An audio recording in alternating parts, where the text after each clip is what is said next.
So, Sankesh Study Center, Sanjay Purohit, representing English poem, The Ball Poem. Now, we would like to see poem number 5, The Ball Poem. What is the theme behind that? A boy loses a ball. When he loses a ball, he is very upset.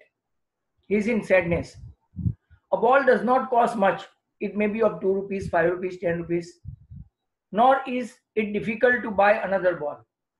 किसी के लिए भी कोई चीज खो जाए तो वापिस लाना मनी एक्सटर्नल होता है, उससे कोई फर्क नहीं पड़ता, बट वही चीज हम लोग बाय नहीं कर सकते. Why then is it the boy upset? Read the poem to see what the poet thinks has been lost and what the boy has to learn from the experience of losing something. Person has to learn, right? When someone is losing some relation, some commodities, some object, right, how to regain it or how to, right, get the responsibility of that.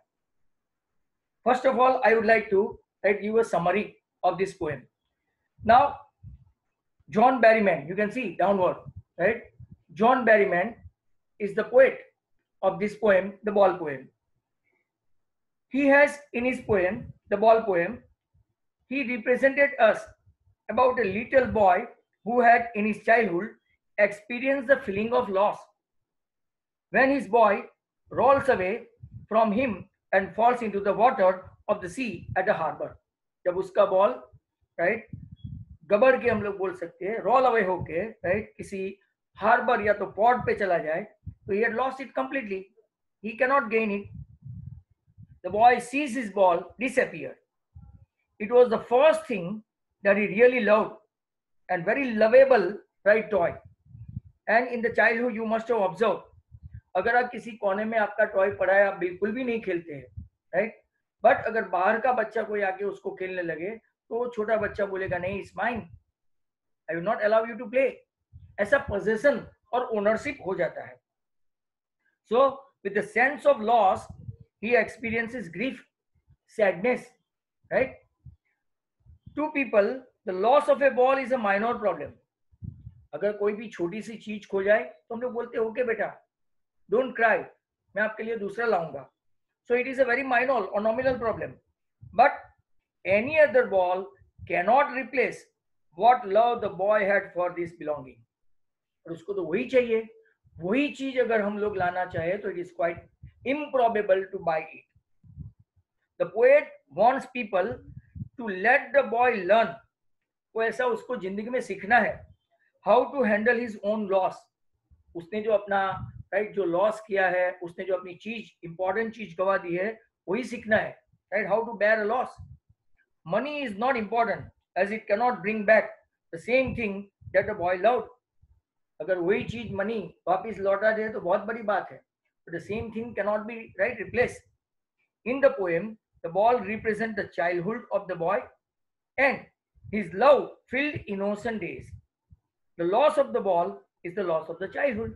Once you are losing your very appropriate and very important thing, right, you are crying, becoming sad, becoming grief, right, और आपको लगा कि आपका बचपन ही छीन लिया गया. The poem also hints at the losses, right, being a part of one's life. But poet हमको, right, छोटे बच्चों को ऐसा सिखाना चाहता है कि वो एक अल्टीमेट चीज नहीं है. कुछ लूज करना सीखो लाइफ में, हर एक बार, राइट, हम लोग विन नहीं हो सकते. The poet is pain or pang, दर्द होता है, by the grief that the boy experiences, but he knows that growing up is an unavoidable process. It's like a one-way traffic.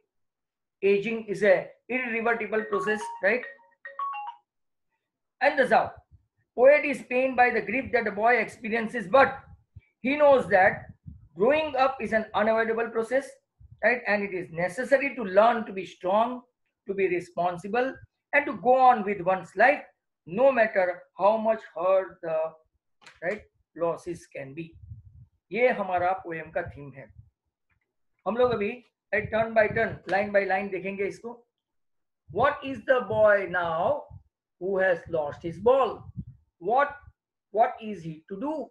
I saw it go merrily bouncing down the street and then merrily over there it is in the water, that is the sea harbor.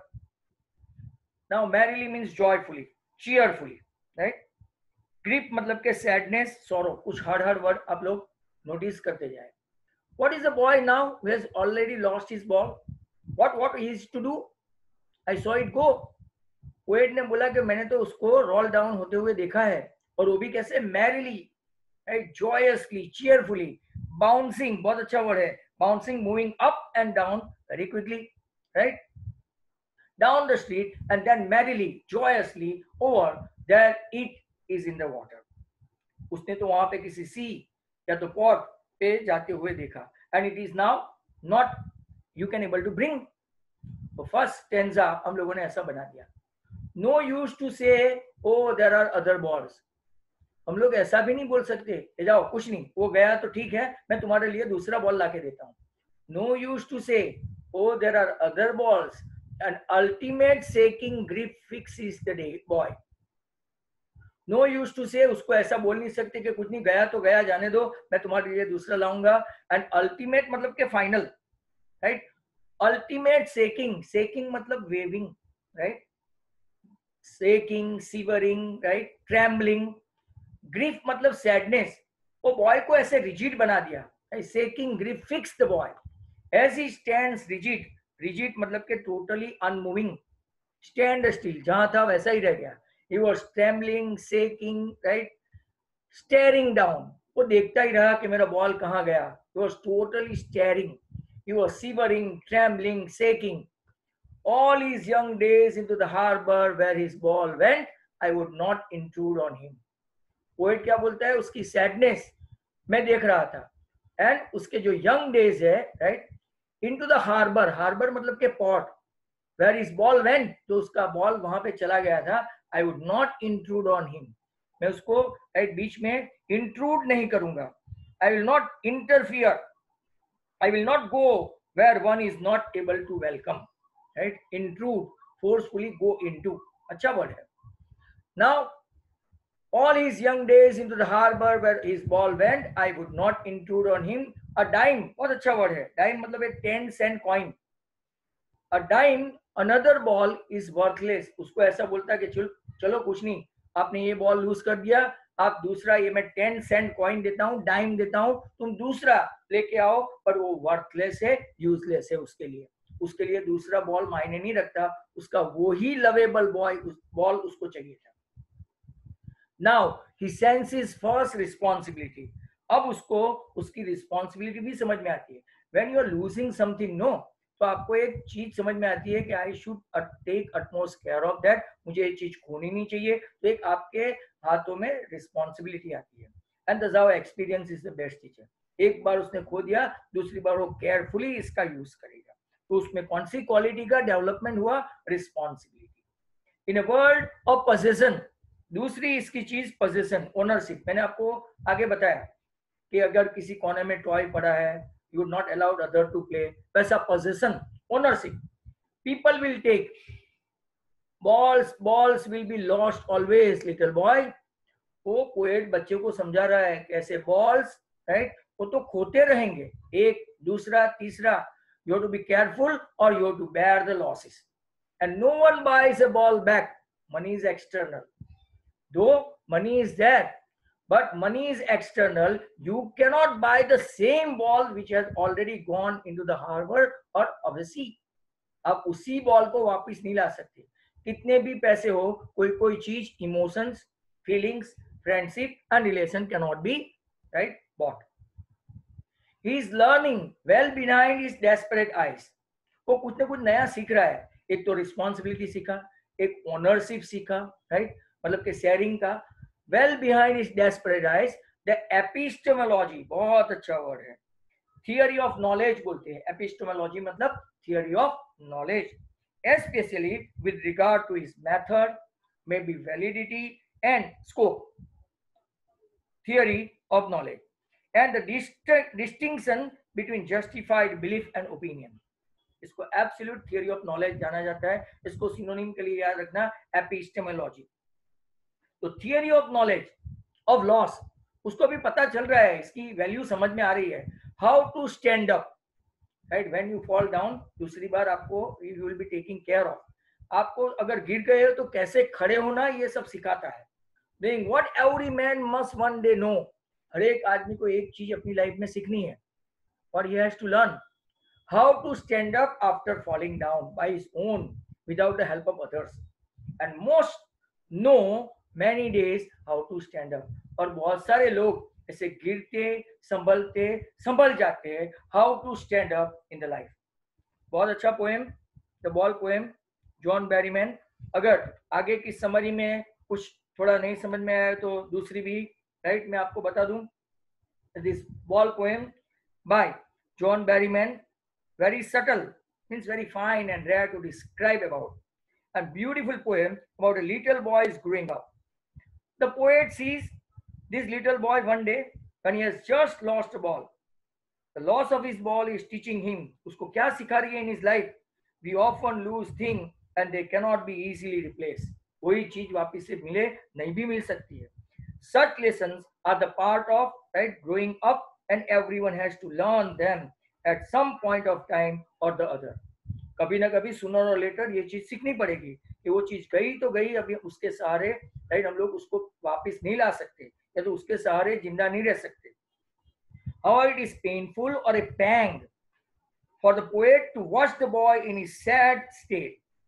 Be sure that the ball, as well as, right, the person who whistle by the boy, feels the same way as he does. हर एक की एक common feeling है, and that's how one can able to understand that once we lost certain things, relation, object, commodity, it cannot be replaced. Either we have to understand our responsibility, or we have to bear the losses, and we have to, right, understand that without that we have to grown up, and slowly and gradually we can able to do that. You must have enjoyed this poem. Now we will see the poetic devices, मतलब के some figure of speech. तो पहली line में देखेंगे, what is the boy now who has lost his ball, what is he to do, I saw it go. तो आप लोग देखेंगे पहले में इंट्रोगेशन है, कहाँ पे भी क्वेश्चन मार्क आता है, देखो ही टू डू, वहां इंट्रोगेशन है, और एलिट्रेशन तो रहेगा ही रहेगा, राइट. WH80 में, WH में आप लोग देखो तो WH साउंड रिपीटेड है. दूसरे में अगर आप लोग देखो तो इंटरनल रायम भी है, to and do, he to do, right, internal rhyme भी है. रिपीटेशन तो आपको दिखाई देता है, व्हाट दूसरी लाइन में रिपीटेशन भी है. फिर तीसरी लाइन में, मतलब दूसरी लाइन में, I saw it go merrily bouncing down the street, ये पर्सोनिफिकेशन है. Inanimate object like ball has been given the value of human being, right, human quality, of which merrily bouncing. इसके बाद and then merrily over there is in the water, ये personification है. The inanimate ball is given the human quality of merrily bouncing. Not only that, आप लोग वहां पे देखो तो एक exclamation की साइन है, तो वो भी साइन है, exclamatory form is used for the poetic effect. वहां पे alliteration भी है, sound of consonant th is repeated in the word there, they and then.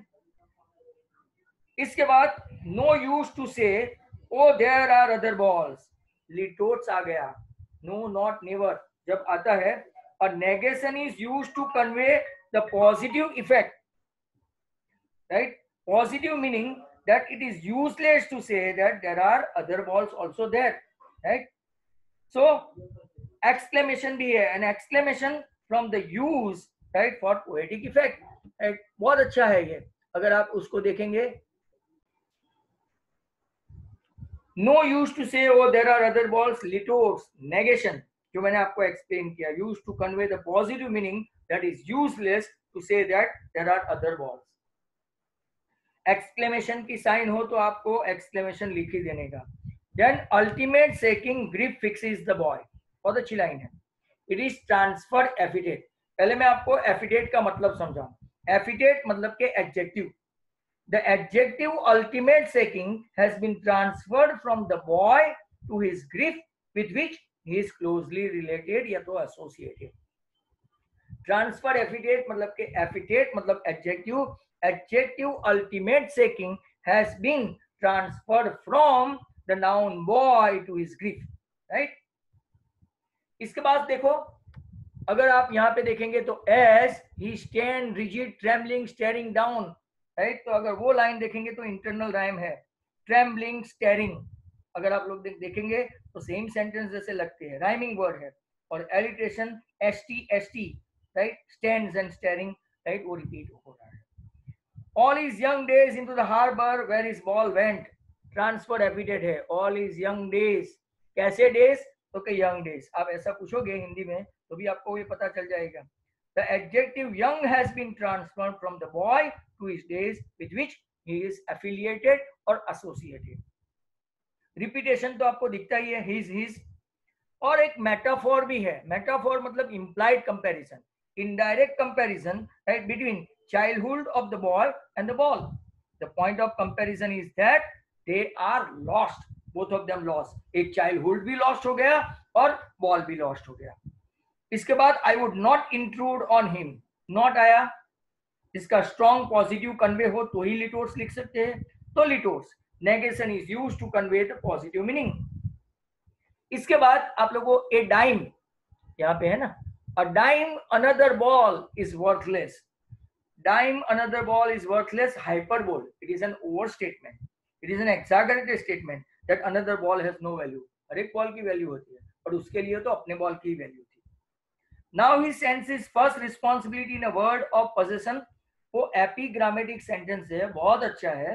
It is a contradictory figure of speech, जैसे आयरनी वगैरह होते हैं, तो epigram, a pointed statement that the loss of ball teaches him the meaning of what it feels to lose one's worldly possession.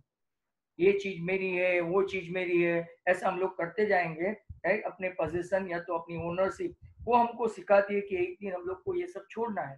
तो contradiction है, इसीलिए वो epigram है। People will take balls, balls will be lost always little boy. आप लोग देखो तो यहाँ पे एक रिपीटेशन भी मिलता है, बॉयज बॉल्स बॉल्स, एलिट्रेशन भी है, sound B, balls B, boy, और एपोस्ट्रोफी है। एपोस्ट्रोफी मतलब there is an address made to boy who doesn't respond, जब किसी को एड्रेस करे तो apostrophe. No one buys a ball back, money is external, यहाँ पे भी लिटोर से negation is used to convey positive meaning, that means what, that no one hardly buys a ball back. इसके बाद he is learning well behind his desperate eyes the epistemology of loss, transferred epithet, वापिस आया, adjective कैसे है, कैसी eyes है, तो क्या desperate eyes has been transferred from the boy of his eyes with which he is closely affiliated. Synecdoche भी है, ये आपको आती है, synecdoche, part of the body, stand for the entire part, क्या है यहाँ पे, eyes. How to stand up knowing what every man must one day know, it's an alliteration, very simple, sound of consonant K is repeated, knowing, know, M in the word man and must, ये भी एक आपका alliteration हुआ। And last and final and most know many days how to stand up, वो भी alliteration है, sound consonant M is repeated and the word most and many।